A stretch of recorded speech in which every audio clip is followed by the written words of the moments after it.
But that looks like poo.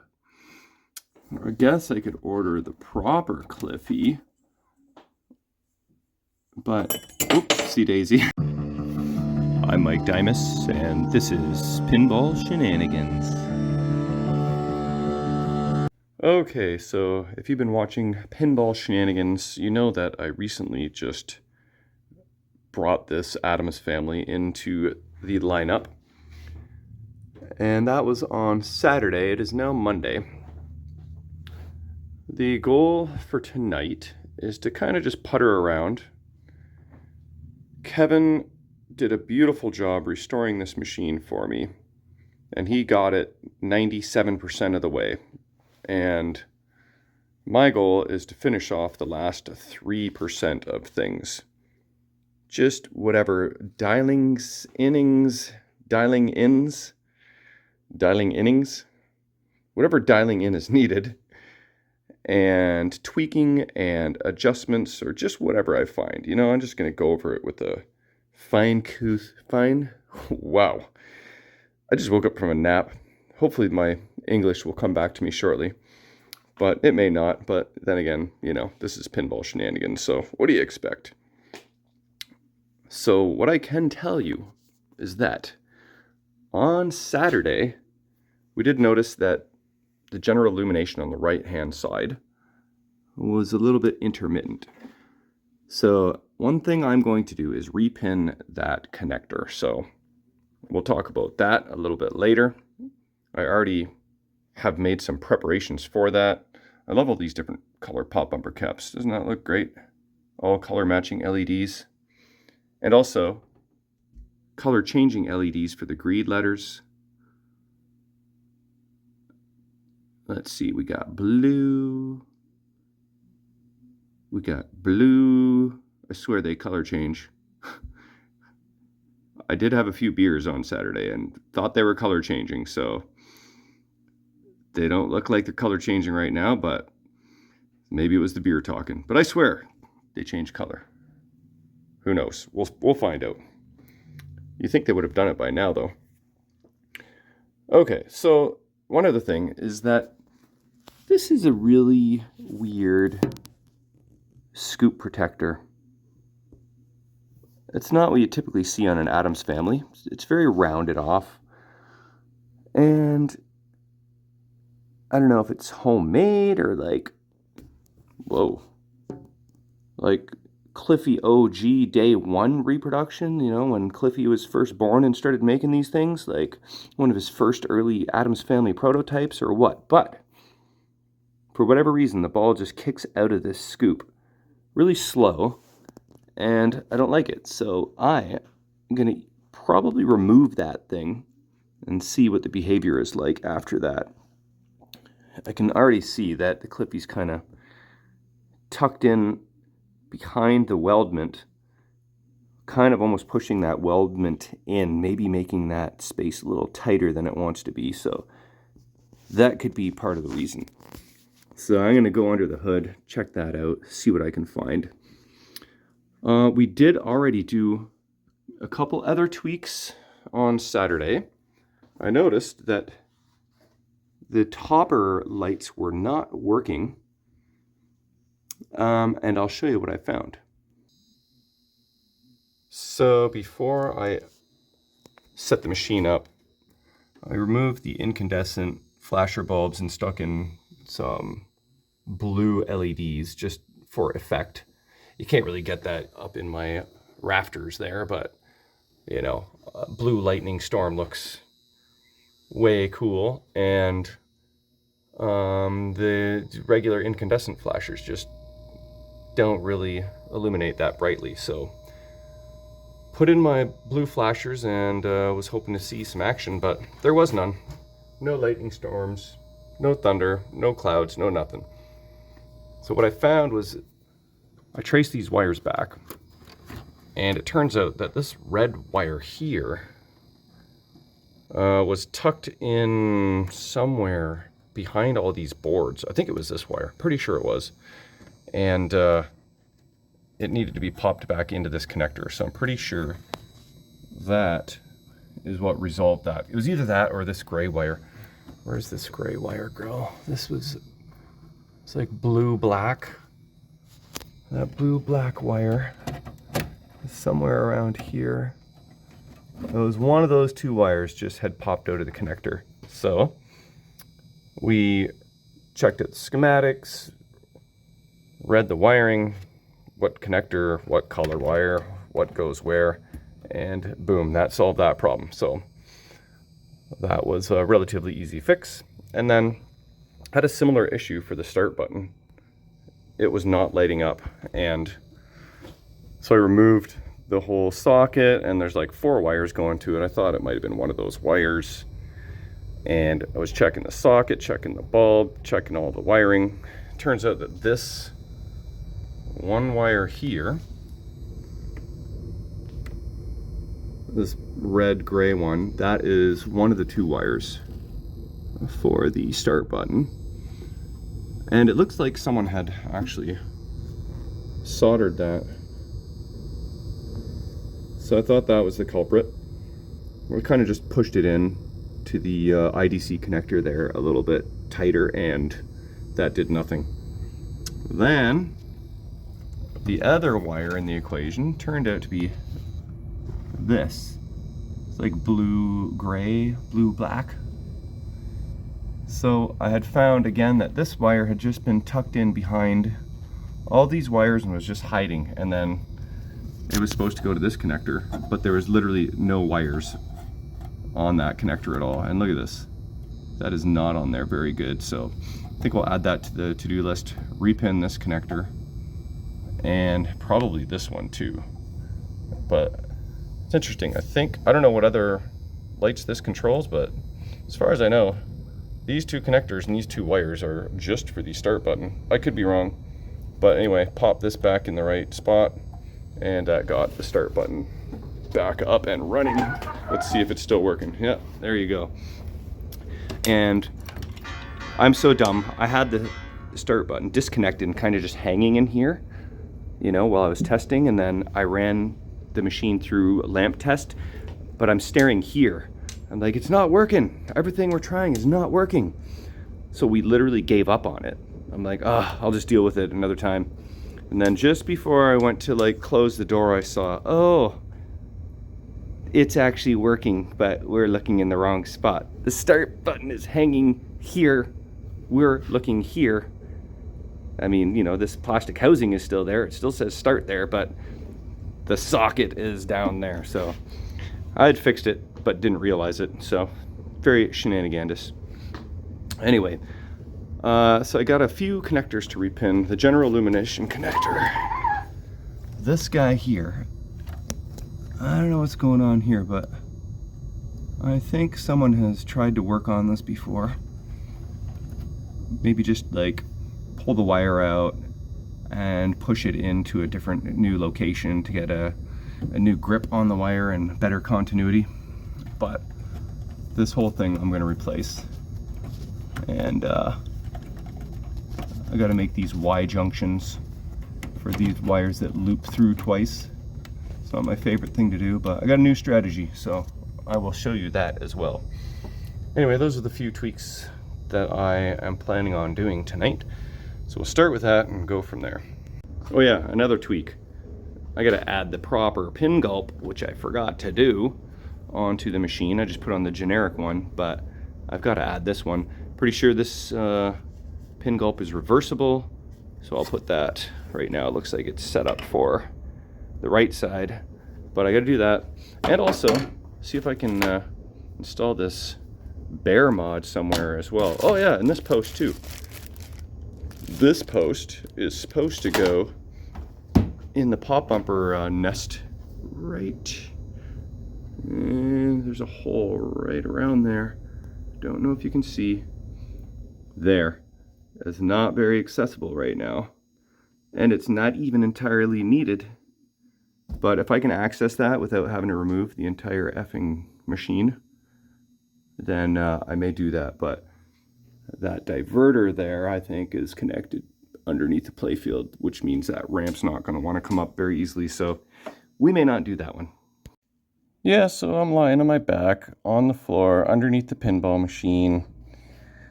That's what I do. Just because of my OCD, when I was turning the switch, power switch on and off, it's just a little bit loose, so I had to take my needle nose pliers, tighten up that nut, so that is nice and solid now.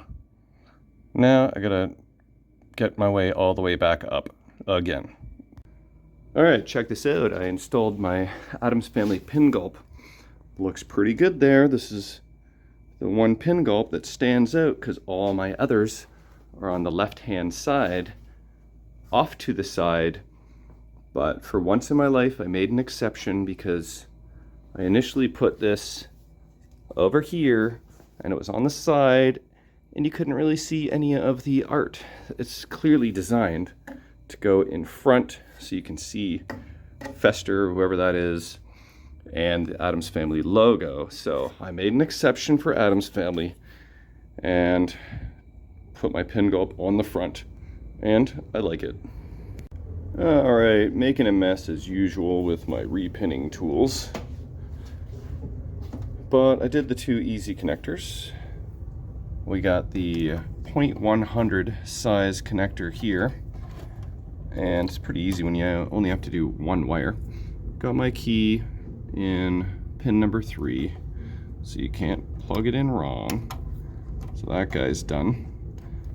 I wish I could pop in that key a little bit more because it allows for some side-to-side motion, but that should be good. It's the key on these 0.156 Molex connectors. You can pop them in pretty darn near flush. I could even make that more flush if I do that. Look at that. Perfectly flush. So this is the bigger size connector. Same size wire though. But that guy is now good. And then I remembered there is this wire nut here. I don't love this wire nut, so I'm going to at least tidy that up and get rid of it. I tried to pull up this wire a bit so I could have more slack, but I don't want it to be super tight, so I may just extend this wire, see if I have some brown wire, and then get rid of this wire nut because it just ain't cool. And that is a newer come on, ribbon cable. It's a newer Molex connector, but it has since been burnt. So, I don't know. Could be tempted to change the whole damn thing out. We'll see, but definitely going to remedy that. And then I'll move on to this guy. All right, next improvement is that connector there. The wire nut is gone. The extra length of wire, and I was able to get enough slack to just connect it directly so there's no junction point. I decided that, you know, this housing is fine. Cosmetically, it doesn't look brand new, but not going for cosmetics. It's perfectly functional. So I left the connector, but what I did find is that the old terminals on those wires were just your old school flat style non-trifuricon. Say that 3 times fast. So I upgraded the terminals to the trifuricon variety, and it's called trifuricon because you get 3 points of contact on the male header using this guy. But on this one, you just get that flat edge. So this adds for a much better connection. So all those wires slipped out of this housing pretty easily with the use of my little tool here. Just pushed on the, the terminals, and they just slipped right out. These guys are locked in there nicely. A brand new trifuricon upgrade.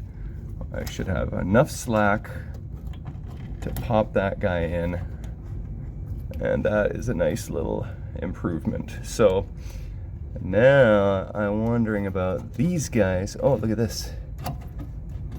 Look Look at this. We're missing part of the housing here, the plastic portion. It doesn't look all that amazing. You know, if I ever have to pull out this driver board, then I will have to write a note to myself to replace the headers. But they are functional. But I bet you these guys are also non-trifuricon. Yeah, it looks like they are not. So for the sake of 4 wires, I think I will upgrade these as well. Looks like this connector is for the back box general illumination. Let's try and tidy up my wiring while I'm at it here, like so. And they all work just fine and dandy. I've had no issues with those. So I'll repin those and improve the connection on that. Okay, so surprisingly, these were trifuricon terminals used on this connector. For these bottom 2 here, I did replace them anyways, and then I'm like, this is kind of redundant. So for these 2, I just pulled them out and then pried out the little tine here so that it would snap in nice. So I pried that back out. I don't know if you know what I'm talking about, that little thing on the back that latches in and holds on for dear life right there. So I pried those guys out a bit. Those guys are in solid, and yeah, I'm happy with that. So that, there is a key on there. Okay, so that, oops, can you see what I'm doing? That goes on like, key is pin number 4. Voila, okay. That is a slight improvement as well. All right, time to move on to the fun connector. There's not a lot of slack here, and somehow someone repinned this connector so much so that this gray wire is looped into the mess, so I can't unloop that gray wire, so I'm gonna have to do that while I repin this thing. So my old strategy for these loops, you got 1 wire going into 2 pins. So I cut this wire off, and then in the old days I would solder a Y junction. So that wire would go here and just solder that together, put a pin on each end, pop that into the connector. But it was brought to my attention that that's really just a solder joint. Like, solder is what is holding the 2 points together, which is just a solder connection, and you really want a mechanical connection as well. So you kind of want to twist or loop all the wires together for 1 connection, then solder for 2, so you have double the stability. So what I am going to do this time, this is my first time doing these Y junctions this way. I did these the other day in advance, so check this out. Cut a piece of wire, stripped out the middle, added a couple terminals, and then the wire that I'm going to cut off, this time I'm going to loop it into that junction, then twist it, then solder it, then shrink tube it, and then I will have a solder and mechanical connection. So it's going to be an improvement, and so that's in theory going to go on the end of this wire right here. So that will give me a little bit of extra play as well, since I made these Y junctions about 2 inches long. So I already have 4 of these junctions ready to go. You can do all that on the bench, and that makes life so much easier. Well, I'm sure it's going to. I haven't done really that before, but I'm ready to go. Got my new DigiKey order, all kinds of new terminals, all different shapes and sizes, and yeah, so I am gonna work on that next. All right, little progress report here. So pin 1 is done. This connector's just kind of sitting in here loosely. Here is wire number 2.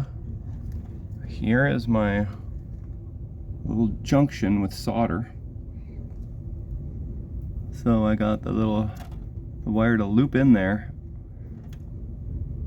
and it's solid. So now I have mechanical and solder connection, so I feel much more confident about that. So thanks to those who suggested that.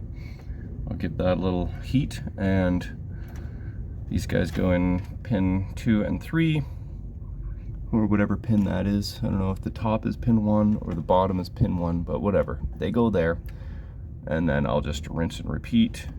I've freed up my little gray yellow wire that was trapped inside the yellow spider web there. So yeah, that's going well. All right, I think for now I'm done with connector stuff. This is the connector graveyard. That is all garbage. And here's how it turned out, this guy here. Brand new female housing, all new trifuricon connectors, 4 new Y junctions. We got a key in pin number 4, and we freed up poor gray yellow wire. And this should be on there nice and snug. Now, there we go. A little zip tie there just to help keep everybody extra happy. My shrink tube here on this Y junction, I got a little too far down. I'm not too thrilled about that one, but what you gonna do? Okay, so that is my finished product right there. So that should be solid now. And if I ever have this board out, then I may replace the male headers on this guy as well, and this guy. But you know, now that the machine is fully LED, these connectors will experience a significant less amount of heat. So what burned them up in the first place won't be happening again. So they should be okay. And if they're not, then I will remedy that. But for now, I think all these connectors are good to go. All right, here's the after. Start button, general illumination, backbox lighting. It all looks the exact same as the before. Anyway, next order of business. This scoop, check this out.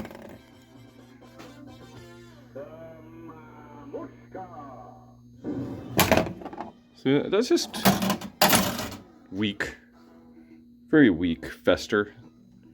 You can do better than that. It just kind of poops out. Doesn't really kick out. Let's try this again. And right down the middle. And I thought I felt him or saw him move a little bit, so maybe the scoop needs to be adjusted a bit, like the scoop roof. Anyway, I'm gonna see if I can tear this thing apart, see what the heck's going on. Alright, I'm going in deep here, removing the scoop. This Weldment here, I'll clean that up a bit. There is the Cliffy with the rounded edges. And then I remove this nut and this nut, which those two posts go through the Cliffy on the top side, I believe. So the underside wasn't too bad. 3 screws and 2 nuts and 2 washers. Hopefully the top side ain't so bad. Okay, so far so good. A couple screws to remove the Fester mount. And then these posts slipped out nicely. That was no big deal. Here's this all removed. And there it is. Ooh, that is a little chewy. Damn. That looks much better, but crap, what am I gonna do? I have a feeling this is part of the culprit, but that looks like poo. I guess I could order the proper Cliffy, but oopsie daisy. Okay, I guess I could reassemble and see if it kicks out any different. But yeah, I can't leave that like that. That is gross. Okay, I've actually determined that I like that Cliffy because it is really, it's the way it's designed.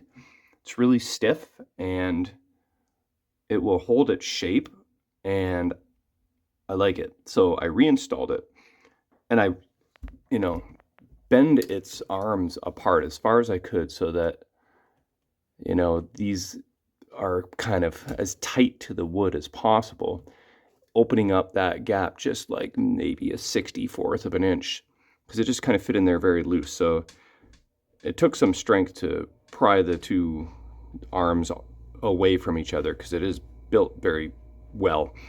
So I moved on to the Weldment and started cleaning that. And look what I found.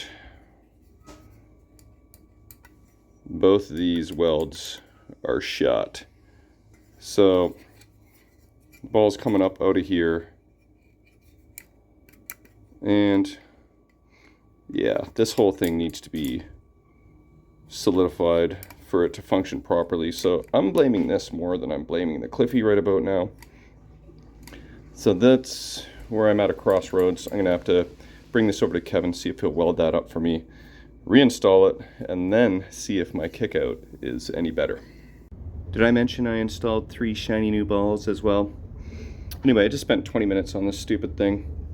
It's supposed to go right there in that hole. Obviously, that's not easy to do with the ramp above it, but I managed to remove this screw, loosen these guys up, and only found out that the thing did not want to go in because it was super tight. So I removed it, lifted up the playfield, drilled out the hole just a smidge, pushed this in through the bottom to make sure that it would fit nicely, which it did. You had to get it all the way right to this point, so it's a little bit thicker here. So I had to go up a drill bit size or two. So I got it to fit in nicely like this. So I went back in this way, removed the screws again, put it in. I just could not tighten the T-nut because I can't get anything on this. So I'm just going to leave it out for now. And honestly, I feel like it's just going to hang the ball up in that area more than it needs to. I think, pop bumpers are going to do their thing, and if that rubber post is there, it's going to just keep it in the pops longer. I don't mind that it's going to drain out there. And if for whatever reason I need to remove this entire ramp, then I could have much easier access and actually get this in there properly. But for now, that mission, after 20 minutes of fighting with it, I am aborting. So that's about where I'm going to leave off for now. I will be back soon with a welded up Weldment. All right, check this out. Boom. Freshly welded tabs and some additional support from the one and only Kevin Graisley. Thank you very much, bro. He's just texting me as I'm recording here. Scoop's all cleaned up. So time to reinstall this bad boy. I'll have to bend this lid down a little bit, maybe, if I deem necessary. And then we can test the kick out instead of the dribble out and see if we can improve that. Okay, everything is reinstalled, tightened up, except I removed Fester because the scoop is right up in his butt, and I may need to, it literally could be, the ball could be hitting his dress here on the way out, and maybe that has something to do with things. So I may have to significantly lower this scoop roof, but I've soldered the wiring back on, and the first test begins now. I believe if I just throw the ball in there right now, it's just going to kick it out just to ready it for the next game. So this is the first test. Here we go. Whoa, did you see that? That's more like it. You didn't really see that. I'll zoom out. Here we go. That's much better. Okay, so what I gotta find out is if when I install Fester, if that is what's cramping some of the mojo here. Let's try this. Yeah, I did feel it hit underneath. So I believe with a little scoop adjustment, I will have my fix. I shall report back. All right, Fester's all tightened down. Let's give this a final test. Let's get in nice and low and see if Fester's butt there shakes once the ball is getting kicked out. Oh no, that was pretty clean. It was actually just right at the tip of the flipper. It's a bit of a deadly kick out. But it's significantly better than before where it just dribbled out. So maybe it was just hitting Fester all the time. I did a few adjustments. Like I said in the previous clip, I spread the arms. Obviously I welded that. I cleaned the scoop. Just uninstalling it and reinstalling everything might have changed something just minuscule. So a bunch of different things could be, you know, the actual solution. But whatever it is, or it was, it is way better now. And yeah, I'm calling that problem resolved. And I'm actually really glad I didn't have to remove this Cliffy, because obviously it was very chewy underneath, and installing the new real thin Cliffies, it would just get beaten up. It would just get crumpled unless you fill in the wood with some resin or something and then file it down, make it nice and perfect, then put the Cliffy on top. That's a lot of extra steps and some extra money and a lot of extra time, because Cliffy kind of just makes the Cliffy protectors to order, so it could be like literally a month or two before I'd even see that part. But I like this Cliffy being so thick and indestructible and covers up all the wear and tear perfectly. And now that it kicks out properly, I'm happy. So I guess that's going to be it for this episode, because all that I think is left that I'm aware of at the moment is color DMD, but I'm not ready for that just yet. And I'm not so sure that these are color changing LEDs anymore. I think it's just like,